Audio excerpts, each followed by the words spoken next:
Hello, everyone, and welcome. Thank you for joining us today for our webinar. My name is Karen Bell, and I'm an Associate Director of Partners for Advancing Health Equity, a national research learning collaborative based at the Tulane School of Public Health and Tropical Medicine, sponsored by the Robert Wood Johnson Foundation. At P4HE, our aim is to bring together the various sectors that are working on health equity, including government, academia, community-based organizations, philanthropy, and the private sector. We convene these sectors to do work together to better understand critical issues related to attaining health equity. We do this in part by providing spaces for activities to engage with these groups in insightful conversations on timely topics and to promote actionable solutions. Today's webinar is being presented in collaboration with Tulane Nutrition, and it features a panel conversation with experts on food justice, hunger, and nutrition, whose expertise on community activism, policy, and research will provide us with an insightful exchange on the takeaways from the White House Conference on Hunger, Nutrition, and Health. Now it is my distinct pleasure to welcome to the virtual panel Dr. Diego Rose, Professor and Director of Nutrition here at Tulane. He is our host and moderator, will be framing the topic, and will give formal introductions to our panelists. Diego? Thank you, Karen. Appreciate the introduction. So it was just a few short weeks ago that the White House hosted a national conference on hunger, nutrition, and health. And this was the first of its kind in more than 50 years. So given the critical role that nutrition and food security plays in health equity and the central role that it had in that White House conference, we thought we'd focus our conversation today on this topic. Despite the tremendous progress the nation has made in this area over the last few decades, we're still seeing significant rates of food insecurity. By that, I mean a lack of access to food due to an economic or resource constraints. For example, in 2021, 10% of households in the US experienced food insecurity. Also of concern is that diet-related diseases, whether it be heart disease or cancer, stroke, diabetes, are some of the leading causes of death and disability in the US. Nearly half of adults in the country have hypertension, which is a key risk factor for heart disease and stroke. 19 states have obesity rates at or above 35%, which is more than double the number of states from 2018. About a third of Americans will have cancer in their lifetime, and 1 in 10 have diabetes. So it's a really prevalent problem. These conditions of hunger and diet-related disease are not distributed equally. All of these challenges that I've just talked about disproportionately affect communities of color, those with disabilities, and those with low resources. So the White House conference sought to raise the visibility of these problems, as well as prioritize and promote solutions to them. To do this, the conference was organized into 5 so-called pillars: improving food access and affordability, integrating nutrition and health, empowering all consumers to make and have access to healthy choices, supporting physical activity for all, and enhancing nutrition and food security. Notably, all the solutions discussed at the conference or presented in the accompanying national strategy, which was released the day before, focused on policies, programs, system, or environmental level changes.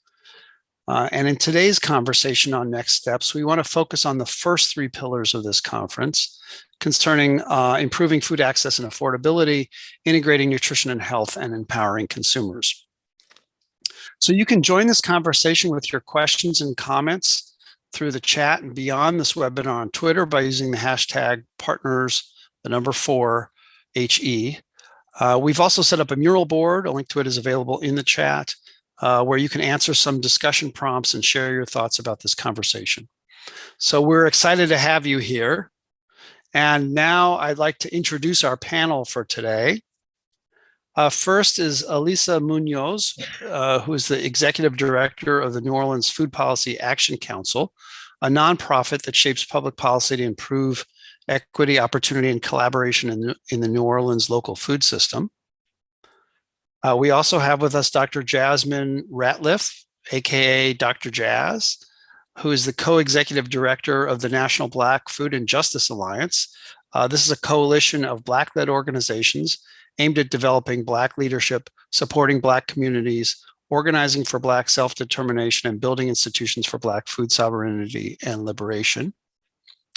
And we have Alexandra Payne, who's the senior program analyst of the Rockefeller Foundation's Global Food Initiative, which seeks to ensure that everyone has access to good food that nourishes all people, regenerates the environment, and creates equitable economic opportunity for people at every step of the supply chain, of the food supply chain. Okay, I'd like to start the conversation with Elisa. Elisa, briefly tell us about your work with NOLA Food Policy Action Council. I'm thinking about, where does the council work in the food system? What are you working on? It relates to improving food nutrition. How does the council work? How does it improve inequities in this area? Sure. Thank you so much. I'm thrilled to be here. The New Orleans Food Policy Action Council, which from here on out I will be calling FPAC because that's a mouthful. We work on sort of all facets of the food system at a policy and systems level. So we work on food access and security, food production, food business development, food waste and recovery. And two new focuses that we have are climate change and disaster resiliency and seafood. And we work on all of these at a systems and policy level, as I said, at a local, state, and somewhat national level, because as we know from even just this webinar, a lot of the things that happen locally come down nationally. So we do some advocacy at that level. And we really convene food system partners and businesses and folks. We educate them on policy. And we work together to advocate for sound and equitable food policy. So we work on SNAP changes. We are deep and heavy in Farm Bill work right now. And we work on a local level right now. Something we're focusing on is equitable permitting for small food businesses. Great. Thanks for that. I've got to remember to unmute. Dr. Jazz, same question for you, but briefly tell us about your work with National Black Food and Justice Alliance. And, where does the Alliance work in the food system? What are you working on that relates to this issue of improving food security and nutrition? How does the Alliance work? How does it improve inequities in this area? Yeah, thanks so much, Diego, for the question. Excited to be here. So I'm with the National Black Food and Justice Alliance. And as you read our mission, we are a Black-led organization working for Black people to build Black institutions. So excited to share that the Alliance, which I will be referring to the National Black Food and Justice Alliance as the Alliance from here on out, because even the acronym is a lot.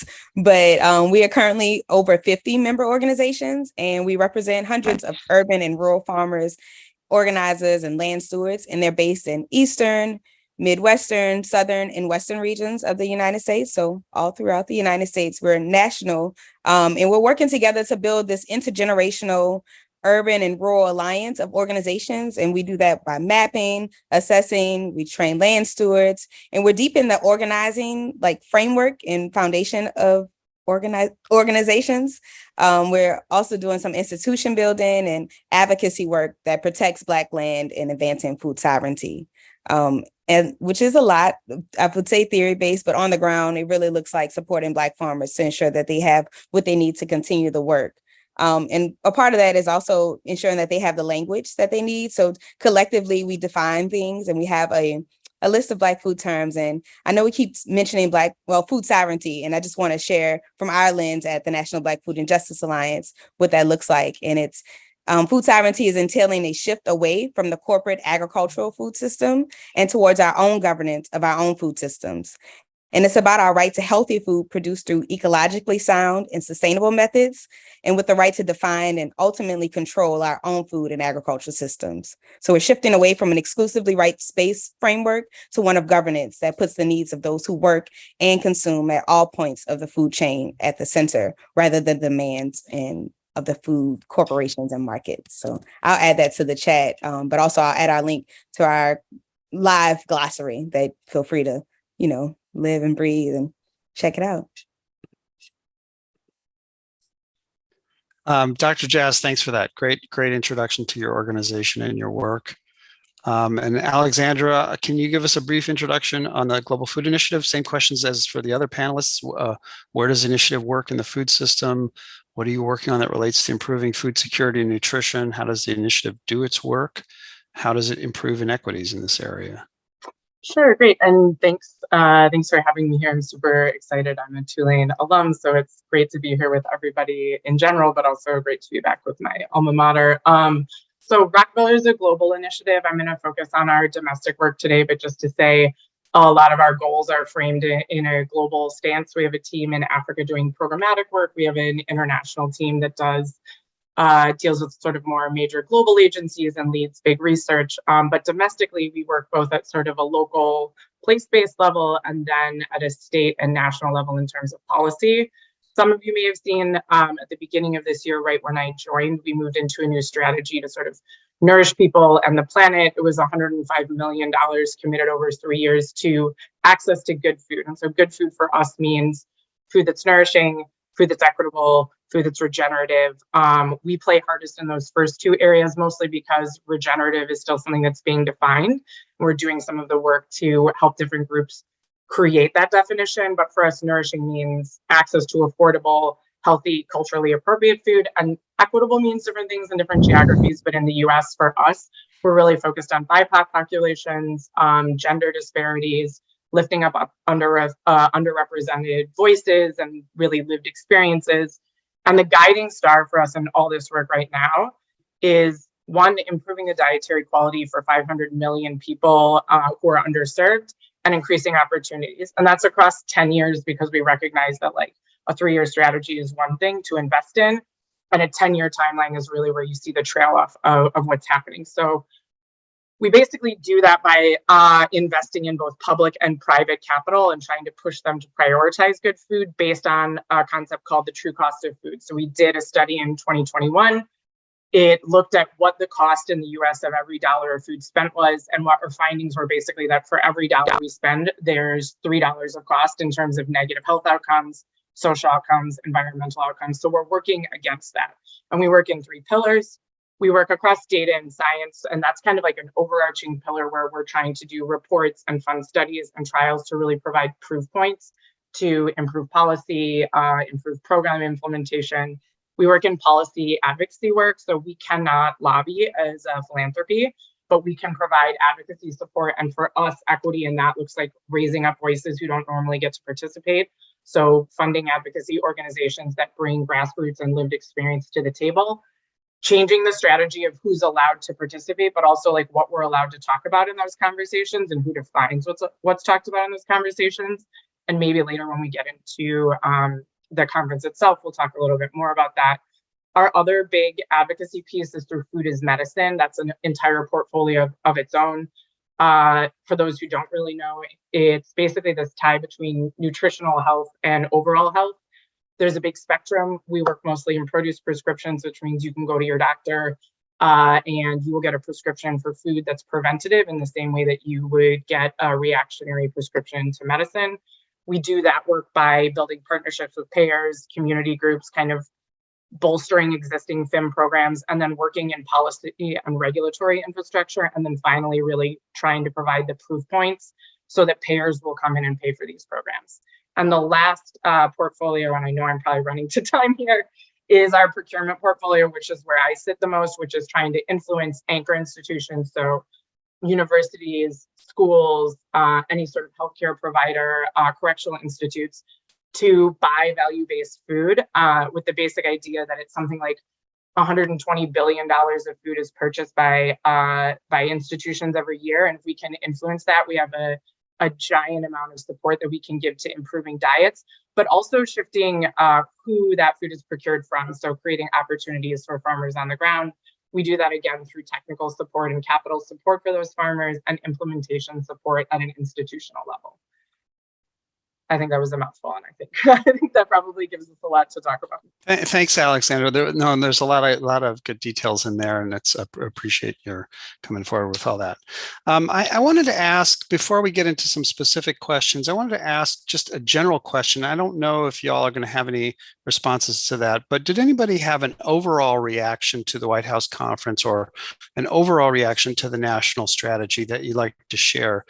And this is, it wasn't in this, it wasn't in the briefing, but, is something that I kind of just wondered about before we dip into the specifics of your work and how it could be influenced by the White House Conference's work. I can go. It felt to me when I participating in it that they really listened. They did it somehow felt when it happened both rushed because it felt like they announced it and then all of a sudden it was happening.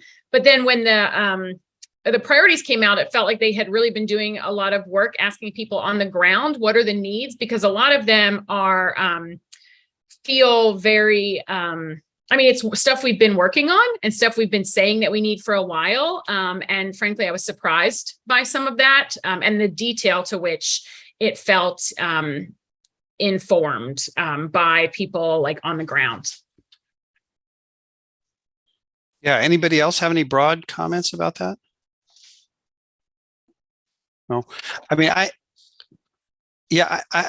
thought it was interesting, Elisa, you're talking about them getting feedback from everybody. And it was, I think it was announced they were going to do it in May. And then next thing you know, it was September and a lot of people gone for the summer, but they did all these listening sessions and the strategy they came out with is 44 pages and it's got a lot of stuff in there. And I think what I wanted to do next was sort of break it down a little bit in relation to your organizations and see what you think about it and how it could facilitate or get in the way of what you're working. So, Elisa, since we'll start with you, since you just last spoke, as it would seem the national strategy overlaps with your work with FPAC in a number of areas, including on food access and local food production. I'm thinking of some of the federal food assistance changes and increasing access to groceries that they described in Pillar 1, as well as increasing access to local food through local food systems work described in the Pillar 2. I wonder if you could comment on these strategies and how they might interact with your work, or what you see as the most important, most achievable. What do you want most from the feds to complement your work, or what will push forward through the council, the FPAC, regardless of federal support? Sure. Yeah. Thank you for asking. So much of what was in what is in the plan, the strategy, is really work that we have are already doing or have been advocating for. So it's exciting to see it at a national level. And some things that stood out is the access to fresh food. So we have been working for a long time on food access and some of the things that we've advocated for and worked with. And I just want to overarching say that when I talk about programs that we've done, this has all been in partnership. FPAC has 30 organizations that are members. So nothing I say is just things we have done. These are things we've worked together with our partners on. I just want to be abundantly clear about that. But we've been advocating for, healthy corner stores. We're hoping to do a SNAP match or a market match in a healthy corner store soon. There's produce prescriptions that are happening in New Orleans, again, really soon. Our farmers markets are super robust. And, we've advocated for a long time for increased funding for SNAP matches at a federal level. We are working with local farmers on a lot of different programs that are really trying to support them so that they can, one, make a living, two, sell healthy, affordable food to people. I think there's this dichotomy in sort of food system work of you can either feed a lot of people or you can support farmers, and that those are two very separate things. And I think that we believe that they're not, that these two things can exist together. And I think a lot of what this national strategy had were ways that we can do both, ways that we can shore up the food system for the growers and that we can get that healthy food to people. I think I just went a little off topic. I get really passionate about that. but we were really excited to see that. And one thing I'm really looking for is how are they going to implement this? I mean, 2030 feels like tomorrow. And so how are they going to implement this? How are they going to fund this? Because strategies that are unfunded are strategies that are often destined to fail, especially at a federal level. So how is this going into the Farm Bill? So, we're really going to be advocating hard at a national level to make sure that these things, I don't want to say trickle down because I hate those words together, but that these things come down to Louisiana and New Orleans, because we know that it's, we really need fresh, healthy, nutritious food, and we're an agriculture state. So all the support for farmers that we can get is amazing.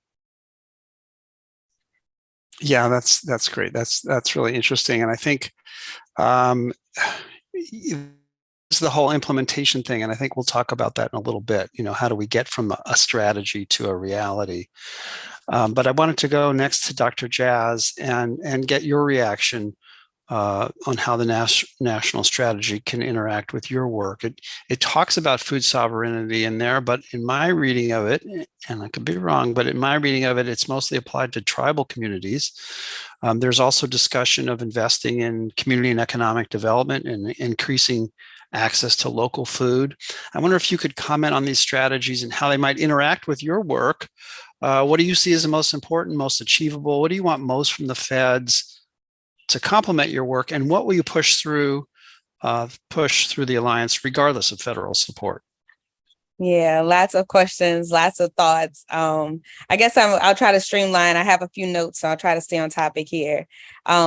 Honestly, there's been a lot of work from the Alliance, specifically members and our former founding executive director, Dara Cooper, sat with Senator Booker's staff and wrote the Justice for Black Farmers Act. So we would love to see that reintroduced, because we can't only focus on one sector of the food system, like at the end in the retail part, if we're not considering the inequities in farmer demographics and land access and ownership, and also the production and infrastructure for transporting these products from the site to where it needs to get sold. So just hopefully, working in tandem with the government, but we are also continuing to build our own solutions as always. But thinking about specifically the statement of the pillars of improving food access and affordability, and the strategy was to expand SNAP and eligibility to more underserved populations. And I just want to be sure that we're taking a look at removing some of the existing barriers that they have for SNAP eligibility, specifically the work requirements and the ways that farmers are even unable to qualify, even they very much so fit the criteria. So try to create some alternative methods of verification for food insecurity, specifically for farmers and agriculture workers that are specifically qualifying for these food assistance programs, and then providing some more resources to abolish these barriers from citizens returning from incarceration. So people who have specific charges are ineligible for any type of SNAP or food assistance benefits. So thinking about some of those barriers, and then finding some culturally relevant, nutrient dense, health promoting and disease prevention food buying programs in emerging local markets. So I know that was a lot, but exactly what we're doing, going to the community and funding the things that the community needs, and not just what it seems like as a market perspective. But another point, specifically with farmers, and easing that point of sale for producers. So EBT SNAP benefits are great to have, but then how are we connecting and ensuring that our farmers are able to access it? So just what Melissa said earlier about putting federal policy to standardize that process, and also the funding to ensure that that double bucks program is, funded for sure, and not just state funded and based on, if that market can accept it or not. I had a couple more just specific responses, specifically on AmeriCorps, that grant opportunity. They say they wanted to increase, and I'm just a former AmeriCorps Vista member, and just wanted to advocate for some more funding incentives. So not necessarily paying the volunteers, but making sure that education credit, work credits, or even just training and professional development are some opportunities that are available, so people who participate in these programs can continue to live and thrive in these communities, and not just distract for a year or two and then go on about their business. So just want to just say, even the program that I worked on was a community garden, and it was only funded for 3 years, and I got in on the third year. So it was not anything left to continue the funding. And expecting an organization to raise it in, a few years. So even what Alex was saying earlier, it's a life cycle. So 10 years of funding is minimum for specific food security projects. And I'll end with a couple about increasing the historically and the underserved communities' access to affordable and healthy foods. I am very in favor of that, but want to make sure we're doing it in a cooperative-based development way and not necessarily the individual business extractive structure that we tend to see in retail food ways. So yeah, I'll save more comments for later. I'm sure we have more time to input. Wow, Dr. Jazz, a lot of great comments, a lot of great ideas in there. And let's see if we can't come back to some of them. But I wanted to give each of our panelists a chance to comment on this. And so, Alexandra, is there also overlap of the national strategy with Rockefeller's Global Food Initiative? I see it kind of perhaps in pillar 2 in terms of integrating nutrition and health and this food as medicine approach that was spoken about, and improvements to food procurement, like you mentioned. I wonder if you could comment some more on these strategies and how they might interact with your work, or what do you see as most important, most achievable? What's Rockefeller doing, and what do you think the federal government should do more of? Yeah, so maybe just a comment up front for anybody who doesn't know, but we're a foundation, so we're a funding agency. And so a lot of our work is in support of other people's work. So very much to Lisa's point, Dr. Jazz's point, like we can't do anything without collaboration because we're here trying to help other people stand up what they'd like to see. But maybe just some points in the beginning, we were really excited to see so much of the ideas and strategy that we've held for so long make its way into the actual national strategy. Some of that was really reified. We did some funding in the lead up, as everybody said. It was kind of like they made an announcement, there weren't a lot of details, and then next thing we were having a conference. And as we all know, if you want equity and representation, you need to give people time to react, and the people who are not already necessarily tied into those systems and those cycles are not the people who are going to be able to get their voices out there the quickest. So we did some support in the lead up with the Chicago Council to foster some additional listening sessions. And we were really happy to see that the voices that came out in those listening sessions that co-created a strategy, we were really happy to see a lot of that strategy make it into the national strategy. So that was an exciting point for us. Again, seeing all of the food as medicine work was really exciting. I wasn't here in 2019 when Rockefeller really started doing its food as medicine work, but I think anybody in the field would agree with me in saying, like, at the time it was kind of fringy, and there were medical groups that were interested in it and doctors who were interested in it and maybe community-based organizations, but it was not a big talked about issue. It was not a big talked about programmatic or policy. And to see it written so strongly into the national strategy was really exciting. I think if anybody listened in, we made a big announcement during the conference itself. Rajit Shah, who is the head of our entire Rockefeller organization, moderated one of the panels, and we are working with the AHA and a number of other public and private partners to mobilize $250 million over the course of the next couple of years. I want to be careful in upfronting the word mobilize. We are not giving all of that money, but we are trying to come together to foster the giving and the collective use of that money towards a national research strategy to support FIM. As I mentioned in our work, a lot of our work right now is to try and support programs that exist, but also to foster definitive proof. I mean, I think all of us who work within this field would say the proof is there, but to foster definitive proof to get Medicare and Medicaid and also private payers to pay for these programs. So I see a lot of possibility within the strategy as it came out. It's great to see that actually outlined and mentioned.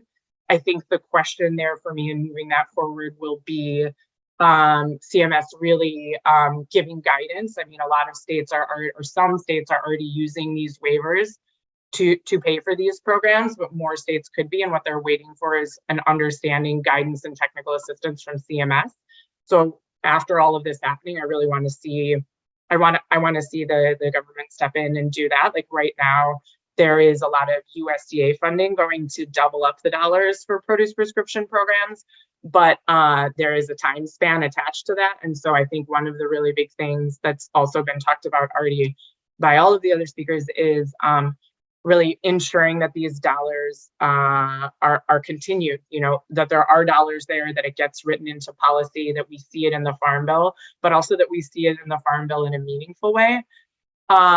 Maybe I will skip to procurement because I don't want to take up too much space here, but obviously I was excited to see local procurement named. I think the question is in the implementation. The USDA came out with a lot of amazing programs, and I think they are doing the best that they can to get the money out the door to implement them. Again, whenever we're rushing, the question of equity and are we working with our known partners, or are we really bringing new partners into the fold? So I'd love to see some of that funding go towards implementation and technical assistance support, to support people in getting into these procurement programs, to support people in scaling up to be able to do wholesale production and just really linking into these value chains. It is work that Rockefeller is already doing on kind of a more municipal level. We tend to play a little bit harder on the demand end. So we've been helping institutions understand how to work with farmers. And now I think it's the time for our government as well to tie those two together, right? How are we understanding how we bolster supply, not from the exact same groups that we've already been seeing it from? We need to work with what we have for the time being. This doesn't happen in a vacuum, but how are we scaling up small and mid-sized farmers, local farmers? How are we providing tools to BIPOC farmers, other people who have been cut off from these systems in the past, who, unless implementation is done differently, unless there is support on how to even get into these programs, are not going to have access to them to become a part of this. So I think those are some of my major concerns. I think I would have liked to see, I don't want to be overly critical of the government because I was really happy to see this happen for the first time in 50 years, but I also didn't see any pens come out at the conference. And I saw a lot of asks for big and bold, and I saw people coming to the table with it. So now I think the question will be how programming, how implementation, how funding is rolled out after this, and also how we can really work in more collaboration between public, between private, between philanthropy. Like, all of us can't build these alone. And so I think really thinking about like where the gaps are, where the government gaps are, and how other partners can come in and really fill those. Okay, again, lots of great ideas there.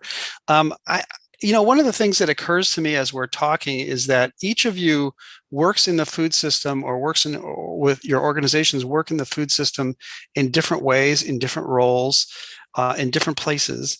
But you all have something in common, which is that you work with others to accomplish your mission, right? So, Elisa, you said you have 30 organizations in FPAC, and Dr. Jazz, you said 50 organizations as part of the Alliance, and I don't have a number to attach to Alexandra's work with the Global Food Initiative, but obviously you're funding lots of different organizations and motivating others to do that. And so I guess what I was curious to know about is, if your work happens through other organizations, what are some strategies to move that work forward? How do you work with other organizations to promote the kinds of things you're working on? Because I think the kinds of things that you are working on already are things that are going to address food insecurity and nutrition problems. Maybe we could have a little brainstorm on what works or what are the challenges you face when you are working on with other organizations in the food system. I'll open it to whoever. Elisa, you want it, since we've been in this order. I'm going around, sure. Going around the Zoom diagram here, but sure. I mean, I'll say that that's probably the hardest part of the work. And I feel weird saying that, but the hardest part of the work is really the collaboration and the working together and the trust. It takes a long time. And it's just really sticking with it and staying in it. And I think especially for us, because we are a specifically policy organization, we really see our role is to convene folks and to take the programming that so many of our partners are doing and figure out how do we elevate that to a policy level, whether that is through getting funding, So we just recently were part of an initiative called Grow the Good, where we helped advocate for $890,000 of Louisiana state money to go toward farmers market match statewide. It was successful. So, that is taking a program that's very successful and elevating it to a policy level, in that now there's a line item in the state for it. Or taking our partners who are doing great farm to school and seeing how can we elevate that into, the Farm Bill, or helping with the Louisiana Farm to School Act of 2019, I think it was. And so for us, because we have this unique position, it's a little bit easier to work with partners, because for many years, we were kind of the only policy arm. Thankfully, a lot of our partner organizations are becoming more and more involved in policy, which is really exciting. So now we're not the only people who are going to the council or going to Baton Rouge. We have a lot of our partners who are going with us and who are really helping and organizing alongside us. But I will say that it takes a long time. It takes a lot of trust. And I think it takes really looking at things through an equity lens, which, even just saying that is like, what does that even mean? But thinking through, like, there's a lot of us who are paid to do this sort of work. But we always talk about the community voice. We really need people from the community to help us. Well, are we paying them to help us? Are we feeding them dinner? Are we getting transportation to them? Are we actually treating them like partners and not in an extractive way of like, I need your voice for my grant proposal or my grant reporting? And so being really intentional about how are we, in the nonprofit world, we call it incentivizing people, but really how are we helping people understand that this is a partnership, that, their lived experience is what we, I don't want to say what we need, but like will help so many of these things with research and with everything. And so how do we say, like, that is worth something to us, that is worth $100 for this conversation, or that is worth us paying for your dinner. So I think really being mindful of that is extremely important. And it's something that I'll say funders are starting to do more of, is allow that funding. You didn't used to be able to. You'd have to say, we'll buy dinner for everyone. You couldn't say, we're going to give everybody $50 for showing up. And I think now we can. And so it's making it where it's not just us who are getting paid to do this, who are professional nonprofit people whose voices are being heard. I again went off on a tangent on that. I'm going to pass it along. There are no tangents here. This is a conversation, and conversations go organically in different directions. And I guess I'm just curious to hear from Jazz about how you work with your organizations. You mentioned that you're supporting 50 organizations, and are some of those, are there some parallels with what Elisa was saying, or is it's kind of different, or you're in a different place in the food system? So I'm kind of curious to hear from you on this. Yeah, it's kind of the same, honestly. Thinking about if the proverb, if you want to go fast, you go alone, but if you want to go far, you go together. So moving at the speed of trust happens slow, and it happens at people's time and capacity as well. So giving grace to others, ensuring that they're supported, and we're developing leaders as well, and not only hearing from one person in specific organizations, but ensuring that transition of leadership happens as well within our spaces. So we are a member-based and member-led organization. So we have a leadership team, which is our de facto board, as we're moving to our own 501c3 now. And they honestly set the stage. They set our strategic plan. They approve our budget. They say yes to signing on policies or, just new initiatives. But we're really member led. And I know specifically in one of the suggestions from the White House, just about the community-based and led research. So I just want to be sure that I'm really a strong advocate of that. I know they mentioned institutions, and we work with institutions, but ensuring that encouraging all levels of government to work within existing grassroots organizations to ensure that the research is based in actual community needs and possible solutions. Because yes, we're saying that places have food apartheid and that they need some type of retail grocery, but it may not be brick and mortar, a grocery store that you walk into. It may be some type of rotating, it may be some type of individual vendor setup, or things that, that people already have ideas or maybe already be doing and just need the funding to support it, and the funding to support the organizing. So that's really what the Alliance does. We organize people, we build institutions, and we amplify that culture. So one of the major projects that we've launched recently is our Resource Commons Council, which is governed by elected members of our organization, and they have a North Star of regaining stewardship of 15 million acres and removing it from the speculative market. So that was at the height of Black land ownership in the 1900s. So gaining that back and ensuring that it's forever stewarded by Black people in a regenerative way.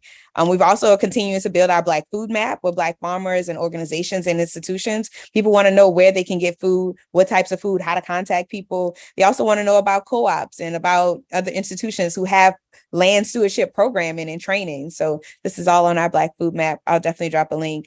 And then next month, so excited for this long awaited project. It's the first of our agroecology centers. So I'm a graduate of Tuskegee University, the illustrious Tuskegee University. And unfortunately, it wasn't always on the farm and like having this ag-based school with even cooperative extension starting at Tuskegee University, not having connecting farmers in the community and the university together. So that's exactly what our agroecology center is doing. We're launching it next month at FAMU, the Florida Agriculture and Mechanical University, and plan to be having one of these centers at every land grant institution. So we are funding regenerative-based, community-based, student-led like research that is going to like forever live. So excited about all that. That sounds really exciting. Yes, we could probably do a whole conversation just on that new program or that new initiative you're talking about. Well, in keeping with the circle, Alexandra, I mean, this question is about really how are you working with the folks that you work with, and how could you do that better, or how do you think it's going in terms of accomplishing this work on nutrition and food insecurity? Yeah, so I mean, I'll sort of double down on a lot of what's been said already. I think, first of all, I come from on the ground community development work in Newark and in the Bronx and in Harlem. And so it's been interesting to come into Rockefeller and to also just really see how much their grant making process has changed. And to Lisa's point, like there are very different ways that I think maybe 20 years ago, philanthropies and larger nonprofits worked in funding with communities.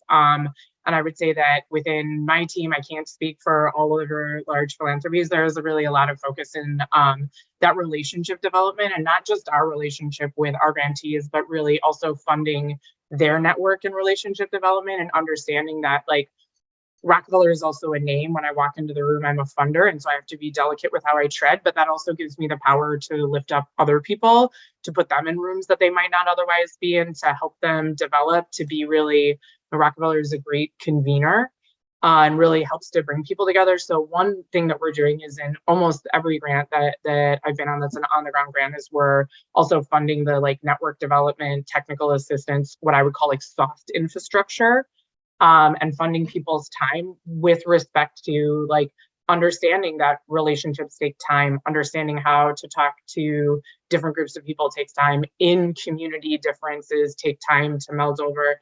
And you're doing all of this alongside very different sectors also trying to interact.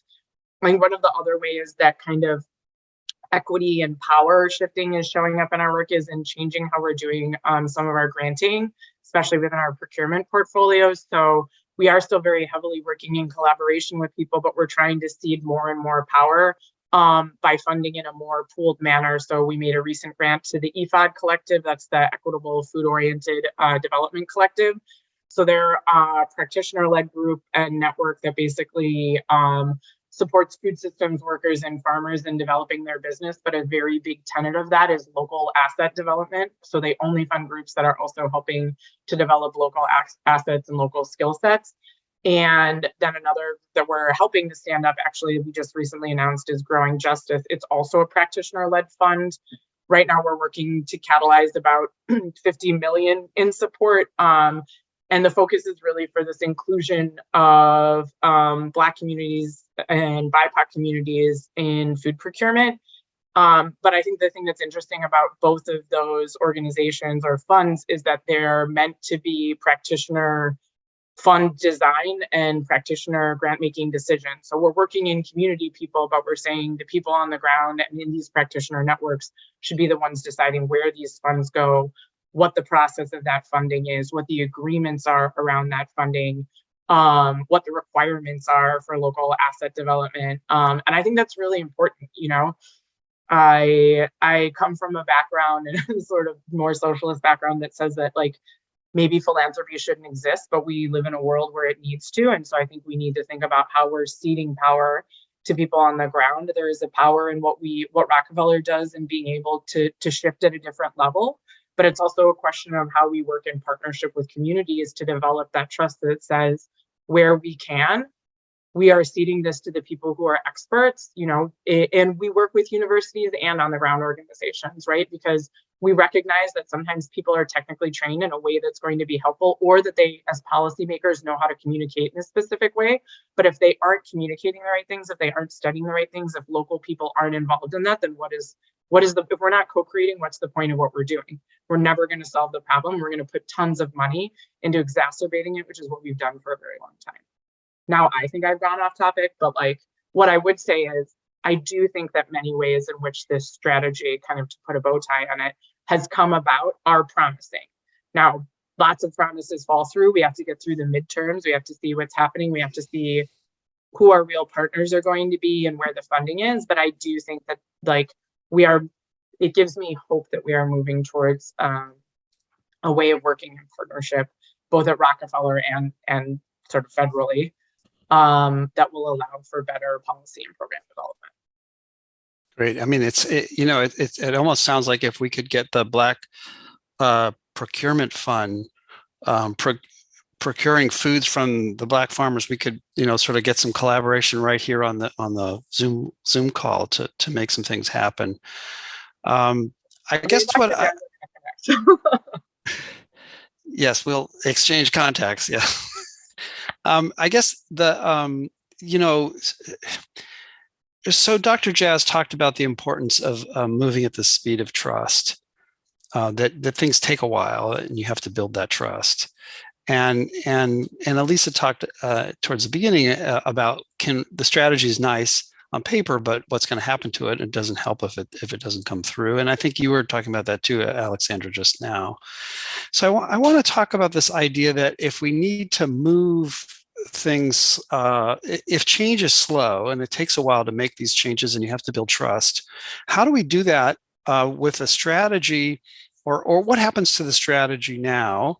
When it's a federal document, it's just a document, it's just a strategy. There's no money behind it in particular. There's lots of specific things that may have money behind them.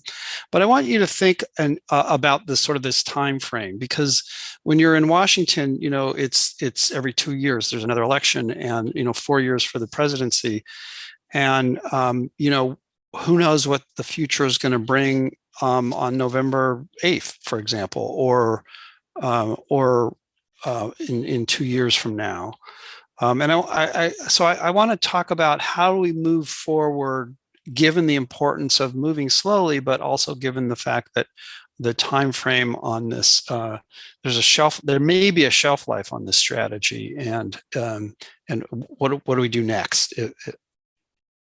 Are we going back in order? Sure, why not? Okay.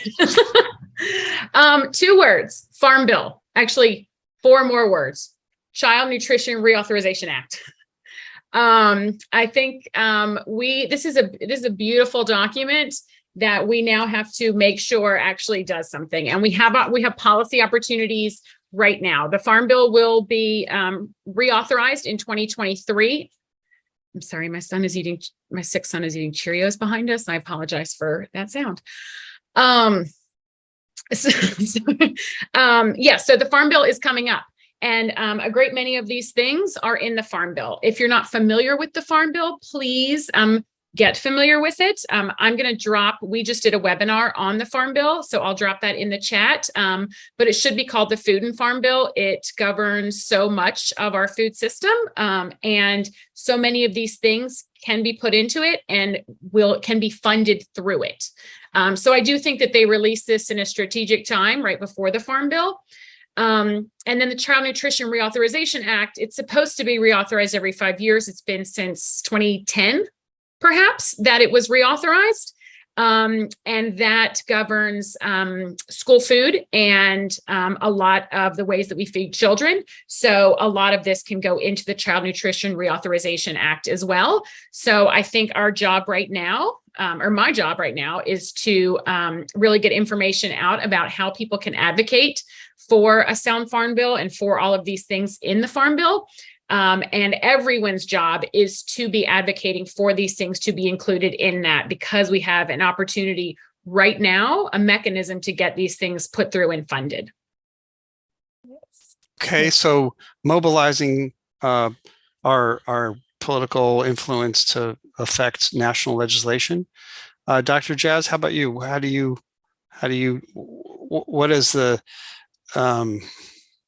you see about this in terms of the time differential of moving slow, but also facing these other things that are happening quickly? Yes, everything Alyssa just said. Farm Bill for sure.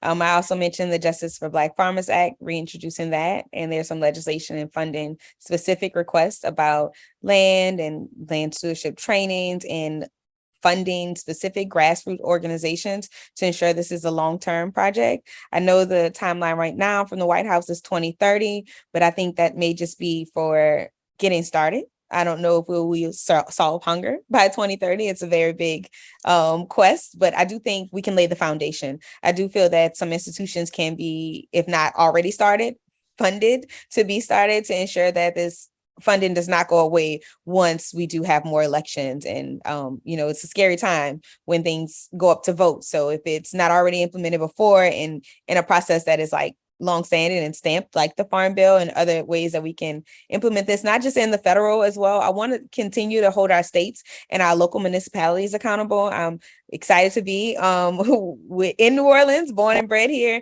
and now I'm back from being in Alabama, understanding that there's a lot more that we can move and we can fund in the ways that the city government is especially using funds to maybe not support local growing and local food endeavors. So just making sure we're looking at all stages as well. Great, thanks. Yeah, highlighting the local as well as the national. Alexandra, brief comment on this. Yeah, I'll maybe pop in with some dittos, because supporting the Farm Bill, and again, I'll just really make a push for not just supporting that these programs get in, but that there are implementation and technical assistance dollars tied to all of them, so that not only do they reach the people they need to reach, but they reach them correctly, and that I would also push for like research dollars and metric and implementation research dollars around all of it, so that we have the proof points beyond just this Farm Bill to prove that these should continue to take dollars and take up space. We need to show, and we'll continue to need to show whoever is in government that these programs work.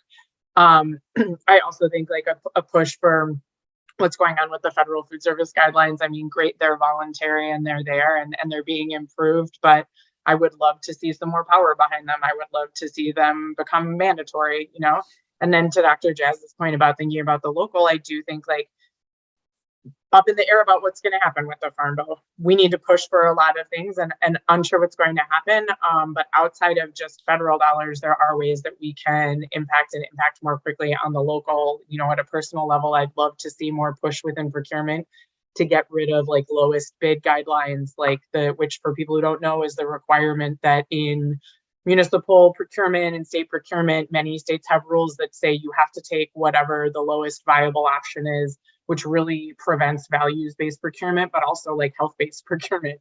So again, just looking to those and I think really thinking about evolving your local partnerships, because they do look different everywhere. As a funder, we're trying to build tools that can be applied in different ways in different places, but it's important for people on the ground to understand what their local context is and for us to be able to engage and say like, well, this won't work here, what will work here, how can we solve these problems, what are the workarounds if the federal government's not going to do it, you know? Yeah, so that's what's exciting about this conversation, is because it's the federal government is obviously important. They're the 900-pound gorilla or whatever, but they're not the only player in here. Is it elephant? I don't know, whatever the expression is. But you know, obviously there's a lot, every place is a little bit different, and we can make different policies and strategies in different places. We need to tailor them to local conditions. We're almost out of time here. I just thought I would go once around again to see if anybody had a closing comment or thought. We've talked about next steps, what you think is most important. If there's something else that we didn't talk about or you think is important, or just an overall reaction to where we've been going, if you could take about a minute and a half each, that would be great. We'll just go in the same order. Sure. I will say that this document and this strategy is not just a strategy for the White House, but it's really a strategy for us all. I think that historically, you know, people have been purposefully left out of the policy conversation and feel disempowered by policy. And that, you know, we're really trying hard to make sure that people know that, you know, these policies are things that we can hold them to. So not only can we hold the federal government to it, but we can also leverage these to for state and local policies by saying this is something that is coming down at a federal level. You know, how can we make sure this happens? How can we leverage these federal dollars, or, you know, things like that? And just make sure that everyone knows that we all have the power to ensure that these happen. And that if you feel disempowered by policy, it's for a reason. That's happened on purpose. You know, it's all of our responsibilities as those of us working in the system to help demystify that and help people, I don't even want to say regain power because it was never there, but gain power. Thanks, Dr. Jazz. Yeah. So overall, we want food sovereignty. We definitely deserve agency over our foodways, and we have everything that we need. I encourage people to organize within their community, join a policy organization, a local food policy council. If there isn't one, start one. I'm sure that your city needs it. And be sure that you're continuing to use your voice. I feel very blessed to be in the position that I am, to continue to amplify the voices of others. So if you have that power to be an advocate for others, or to move resources, or to share, you know, opportunities, I definitely say to use that power and to ensure that everyone, you know, is moving forward together. I don't think that we can do it alone. I know that I mention a lot with Black community and Black food science, Black. We are Blackity Black, but we do that if we do not have Black-based policy and specific allies that ensure that we are moving forward our agendas. So it is not, I know when Black people win, we all win. So I want to definitely just share that with everyone, and excited to continue to be working together. That sounds great. Yeah. Alexandra, you want to, any last thoughts? Yeah, I mean, I'll pop in at the end and just, you know, really second that coalition development and really thinking about how we can build strong advocacy voices together. You know, Elisa is right. Like, there are reasons people have been disempowered strategically, and to overcome that, we need to all work together. And I think that developing, you know, sort of cross-cutting coalitions is our best bet in doing that, because it is going to be a fight. I think, you know, really understanding some of the strategy that's come out and knowing where you can fight, or again, really using that as the playbook for the local. Also, I just can't lean in enough on, we need to be fighting for these long-term policy changes, and we need to be implementing more immediately on a local level. You know, it's like we can't do one or the other. This doesn't exist in a vacuum. And that's why we have to address both ends. And we need strong partnerships to do that. And we need to understand where our differences and strengths lie, and how we can come in to fill gaps for one another. And I think that would be my big push is, join the Food Policy Council. Dr. Jazz, Lisa, that's totally where it is, because it will only foster better understanding for yourself and your capacity to get your own and your community's voice into the values, the priorities, and then eventually the policies that are being put into place. Thank you. Thank you for that, Alexandra. And thank you to all of our panelists. I've really enjoyed listening to what you've had to say. It's incredibly great ideas and wisdom coming through the three of you. And so I appreciate you taking the time to share it with us. I'm going to pass it off to Dr. Karen Bell for a closing with some final announcements. Thank you all so much. That was great. Thank you, Diego. Thank you to all of our panelists. I learned a lot, and I hope this conversation was illuminating for everybody on the line and everybody who's watching. We also hope that you join us as we continue our collaborative learning through our upcoming activities. If you haven't become a member yet, please make sure to consider it, as we will be hosting our second interactive session on November 1st. This will be an opportunity to re-energize our collective commitment to health equity by building plans that move to action.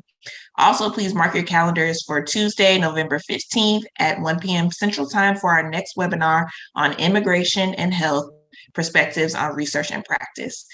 Staying connected is also a great way to be a part of these conversations. So please visit our website for information on P4HE and upcoming events, how to become a member, and follow us on social media. Thank you so much and have a great day.